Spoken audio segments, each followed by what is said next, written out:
St. Pope John Paul II said multiple times during his pontificate that the message of divine mercy was the message heading into the third millennium. Why is it the message? Why was he so emphatic about it to the point where people have dubbed him the Mercy Pope? I'm John Schockel, and this is a Missionary Minute.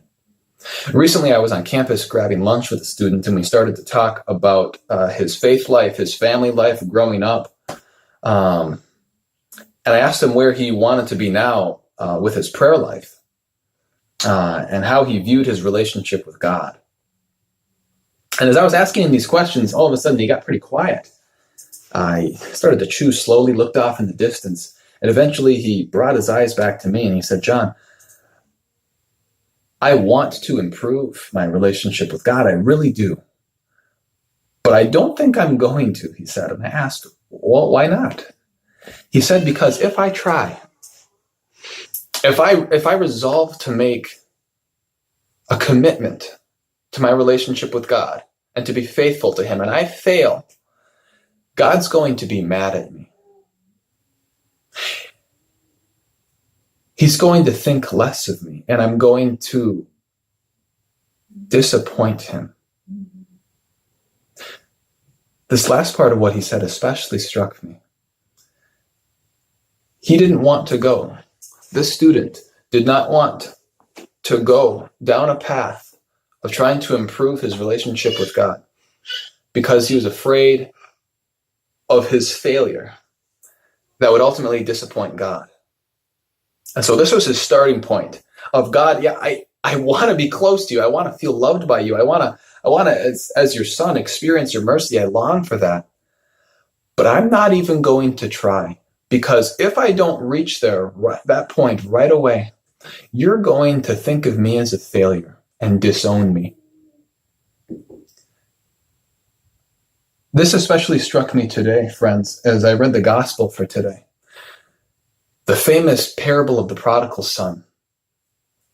Pope St. John Paul II once said that mercy, divine mercy, is not explained so well through theological, systematic thought, rather through drama, through the drama of the story.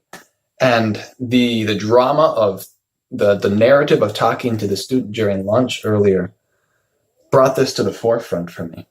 Because here we have in the prodigal son story from Luke chapter 15, the son who leaves his father, wants to return to him, realizes how much of his inheritance, true inheritance, that he threw away for the sake of just money and contract, but returns to his father with the mindset of, "Father, I've sinned against you. I no longer deserve to be called your son. I've lost my dignity as your son. So treat me as one of your slaves, and that will make me happy enough." And how much does that kind of mindset creep into our lives? Where we begin to view God, our loving, merciful Father, who loves us so much at this moment that we're in existence, that we view him rather through the eyes of a contract. Well, God created me, he loved me, and I failed to love him, therefore I am no longer worthy of his love. Stay over there, God. You don't want to see how dirty or messed up I am, how much I fail.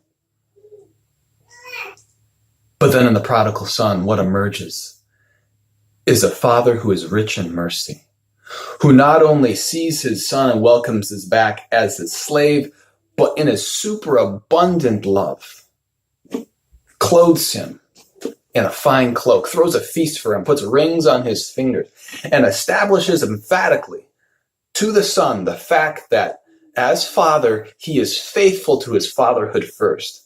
That he does not view the son, his relationship with the son, likewise God to us, does not view us in a contractual kind of way, whereby he judges us solely based on his offended fatherhood, where we offended him, or the prodigal son offended his father and is now ostracized, but rather the father is primarily faithful to himself as father, as one who is rich in mercy, as one who runs out to greet us in our misery and wraps us in a great big hug and says, son, I'm going to throw a party for you because you were lost and you've returned. So here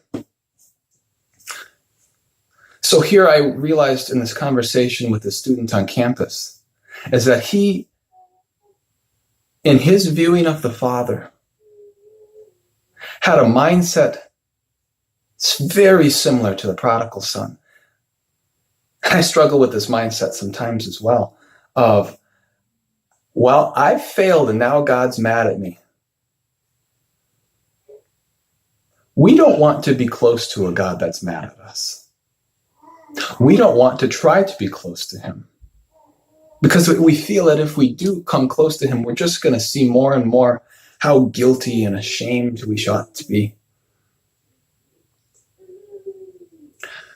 But the parable of the prodigal son, as Jesus clearly depicts it, turns this on its head, this idea on its head, that no, the Father who is rich in mercy, his greatest desire for us, his joy, what makes him leap with joy, is when we return to him and rediscover our dignity as his children. He does not take joy in us being faithful to a contract of merely of justice, but rather of coming from a mindset that is faithful to a covenant, the covenant of merciful love. My Father is faithful to his fatherhood to me. And that gives me dignity as son. That gives me dignity as daughter. If we abide in that, that will bring us true peace.